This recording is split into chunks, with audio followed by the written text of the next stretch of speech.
gun salute for Bubba, execution style, firing squad. And the trial is a farce. Oh, yeah, and Bubba's played by Dr. Giggles. Yeah, Larry Drake, Larry Drake. of Dark Man. And plays a great retard. He does a pretty good job, I will admit. Oh, come on. He's not like DiCaprio from Gilbert Grape or anything, but... He paved the way for that. I think DiCaprio's performance in Gilbert Grape is the best. Oh, okay, yeah. Yeah. Mentally handicapped performance on screen. But Larry actually looks the part. He looks like his DiCaprio looked the fucking part in that movie. No, I'm talking about in just walking around the street. Yeah, and just in real life, Larry Drake kind of looks the part. Yeah, he does.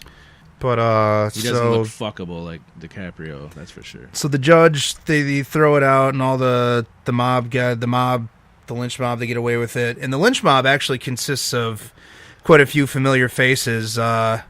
You'll recognize the leader, the postman guy, is from Oh Brother Where Art Thou. He's like the fat, mean politician guy. And his buddy with the wood chipper is the dad from Son-in-Law, that awful Pauly Shore movie. That's synonymous. That's a it just goes without saying. Yeah, I don't know. Some people like Encino Man and Biodome. I don't like any of that. I don't like the buddy thing. I never liked it. Buddy comedies? No, the buddy. Oh God! Don't do that. Don't do that. It's not. Don't do that. And the other fat guy is the lieutenant from Bride of Reanimator. Yeah. And then the retarded guy, the mechanic. I'm not sure if he's anyone from anything, but he's probably.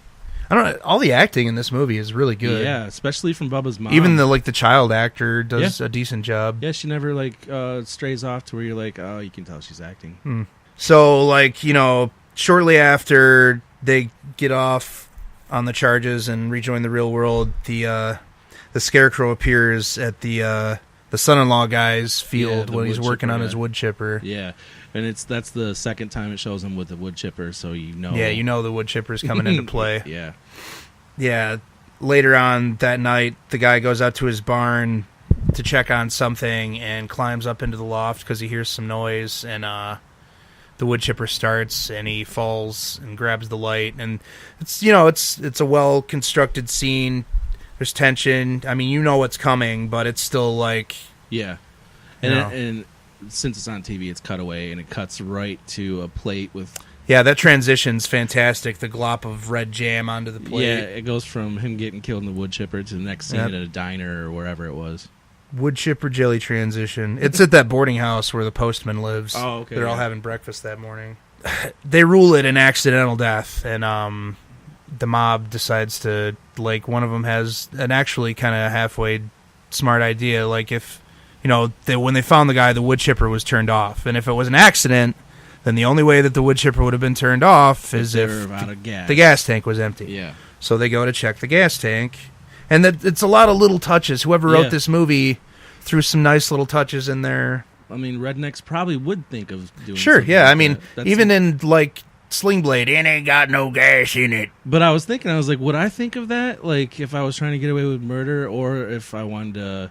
find out if something weird was going on, would I think to go check and see how it got turned off? Maybe not, because I'm flooded with other shit. But they're rednecks, and that's all. Yeah, I mean, the fact that it even occurred to them that the machine was turned off, and that means that it wasn't just an accident. Yeah, I mean, that's if someone killed them, they turned it off. Yeah, and find out there is gas left. Yeah, they do. In fact, it's almost full. And then the Scarecrow appears at the Bride of Reanimator guy's pig farm, or whatever the Christ it is. And so he goes to tell the mailman. It's a constant run to the mailman and tell him something happened. Get back to the ringleader. Because, I mean, he's the one that instigated the whole thing.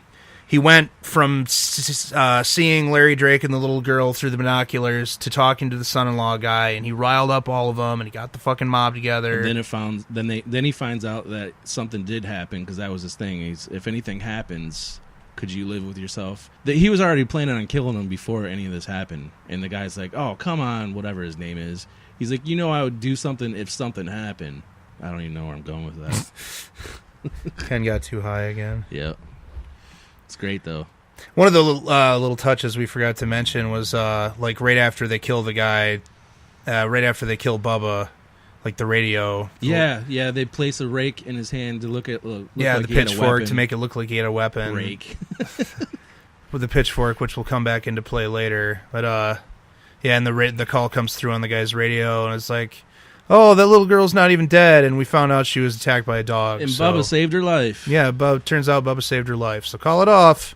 This was like, I swear I've seen at least parts of this before, maybe. I don't know, but I think this I don't think I have. I think this is the first time I've seen it, and it was still, there were little things that you knew, like as soon as they killed him and the call on the radio came in, you knew it was going to be like, oh, stop, this is what really happened. Yeah. When the dude's wife walked over to him when he's working on his wood chipper and kept staring out into the field, you knew it was because the Scarecrow was standing there. Mm-hmm. Just little things like that just come with watching 20,000 movies. And then this is when the postman guy goes back to Bubba's mom's because he's thinking that she has something to do with this, possibly. There's some stuff in between there. Oh, okay. Yeah, before that is when the mailman dude goes to the Halloween party, and like we really. No, that's after. It's not revealed till she yells at him when he's leaving. Remember? Oh yeah, when he. Oh, I thought you were talking about. No, I'm not going to talk about that. So he goes to. Yeah, he goes to intimidate the woman, his Bubba's mom, because he thinks that she's the one putting the Scarecrow all over the place. Yeah. Yeah. She's a feeble old lady. I seriously doubt. I was thinking, does he think she knows voodoo or something? Like, she has anything to do with this? People dying. Well, not initially, but eventually he comes to the conclusion that it's the little girl doing all of it. Yeah. So, I mean, he's just, like, desperately grasping at straws. So when she tells him to leave, and then she turns it on him. She's like, I know how you look at that little girl. And that's the... It's like, it's a small town. People are going to find out. It's a pretty big reveal there. And that goes all the way back to the beginning of the movie when he's looking through the binoculars. Like, you are at first led to believe that he's only doing that because he's concerned about the well-being of the little girl hanging out with the retarded guy. When, come to find out... He only knows that because he's been watching her. He's just been watching her because he's a fucking creeper. So he comes to the Halloween party, and...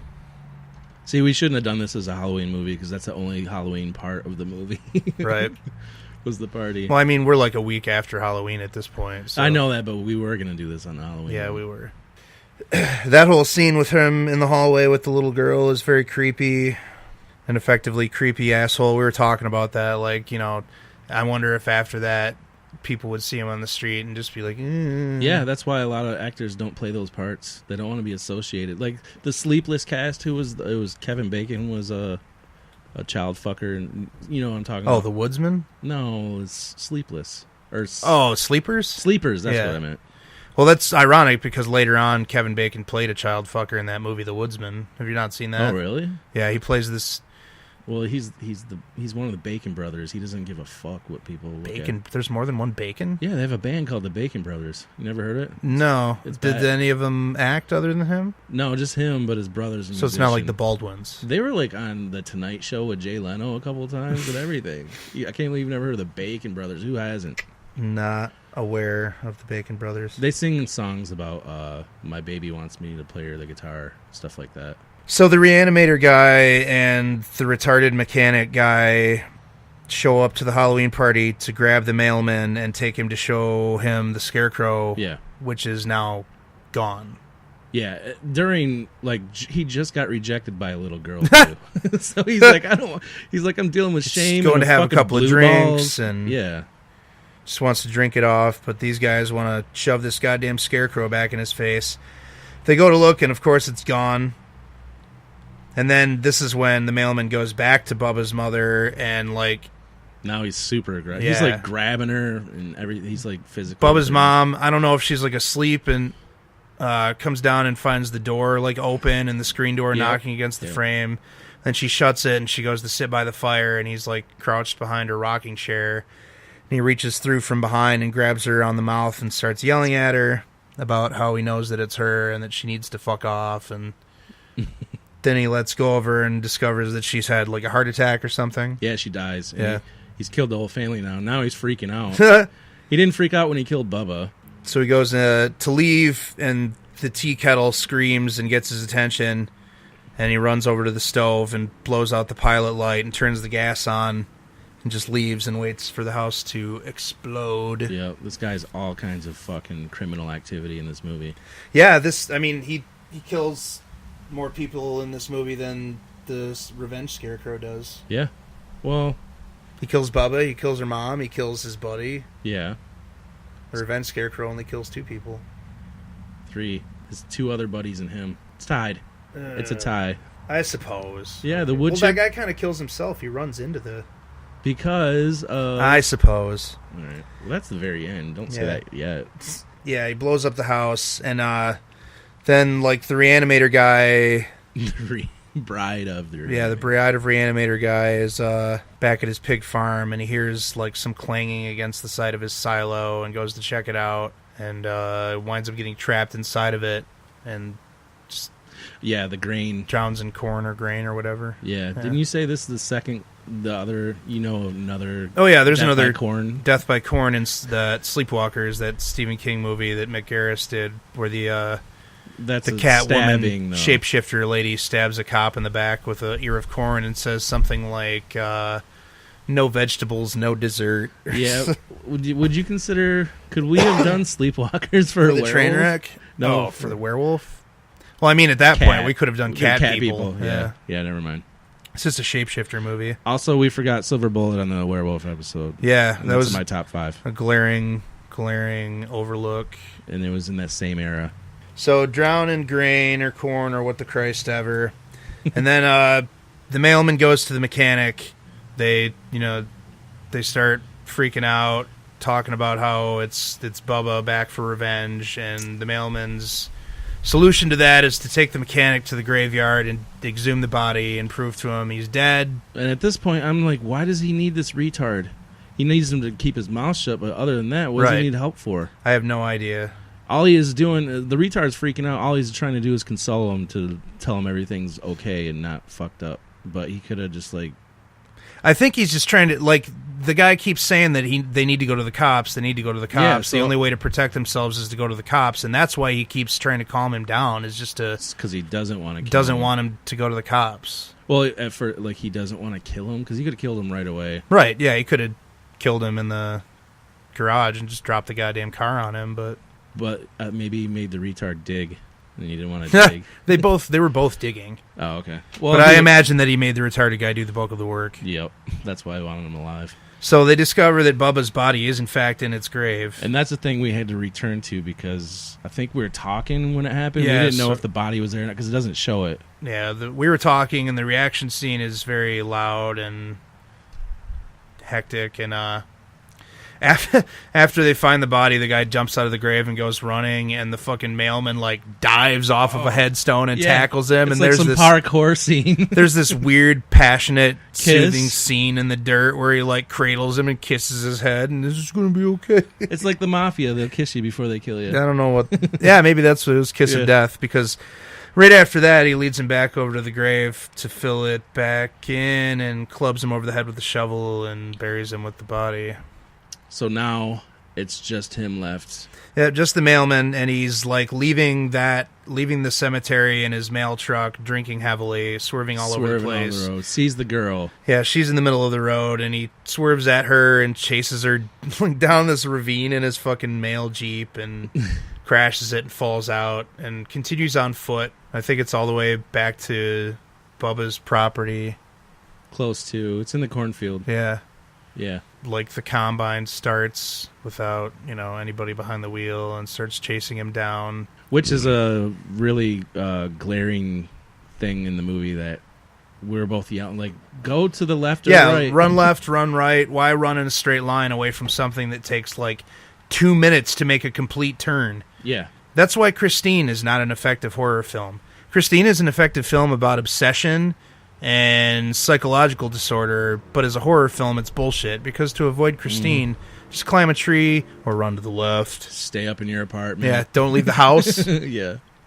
Call the cops. So he runs like in a straight line away from this combine directly into the Bubba Scarecrow, which is holding the pitchfork that they placed in its hands. Yeah. But it even shows when the tractor thing starts that there's no one in control of it. It's the gears are getting shifted by itself. You were on the fence through a lot of the movie as to whether or not